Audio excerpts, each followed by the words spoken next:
teman pemilih, ketemu lagi dengan kami di episode keempat Nostalgia Pemilu. Kita masih akan membahas mengenai pemilu pertama di Indonesia pada tahun 1995. Nah, di episode kali ini kita akan membahas mengenai bagaimana sih proses pelaksanaan pemilu pertama tersebut. Yuk kita cari tahu lewat Nostalgia Pemilu.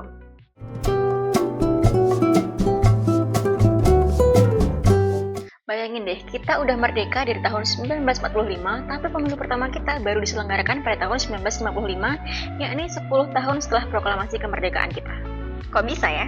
Sebenarnya semangat untuk mengadakan pemilu sudah ada dari awal kemerdekaan. Para pendiri negara kita tahu betul bahwa pemilu adalah salah satu pilar penting dalam sistem demokrasi, di mana pemilihan umum berfungsi sebagai sarana untuk mewujudkan kedaulatan rakyat. Bahkan 3 bulan setelah merdeka, Bung Hatta, wakil presiden pertama kita, sudah mengumumkan lewat Maklumat 10, kita bentuk partai politik, karena nanti pada Januari 1946, kita akan pemilu. Tapi kenyataannya baru kejadian 9 tahun kemudian. Kenapa bisa mundur jauh? Ya karena negara kita masih baru banget, hukum pemilunya belum siap, keamanan juga masih belum stabil, belum lagi gangguan dari luar kayak agresi militer Belanda dan konflik internal. Walaupun kondisi negara belum siap, niat buat pemilu nggak pernah padam. Tahun 1948 sempat keluar Undang-Undang Nomor 27 Tahun 1948 tentang pemilu.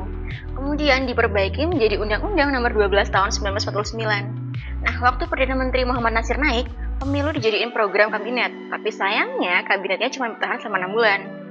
Akhirnya setelah gonta-ganti Perdana Menteri, akhirnya waktu zaman Kabinet Wilopo lahirlah Undang-Undang Nomor 7 Tahun 1953 dan itulah yang menjadi dasar hukum pemilu pertama di tahun 1955.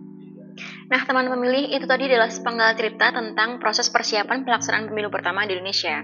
Untuk mengetahui gimana sih pelaksanaan pemilu pertama di Indonesia, nantikan terus di episode selanjutnya Nostalgia Pemilu. Sampai jumpa!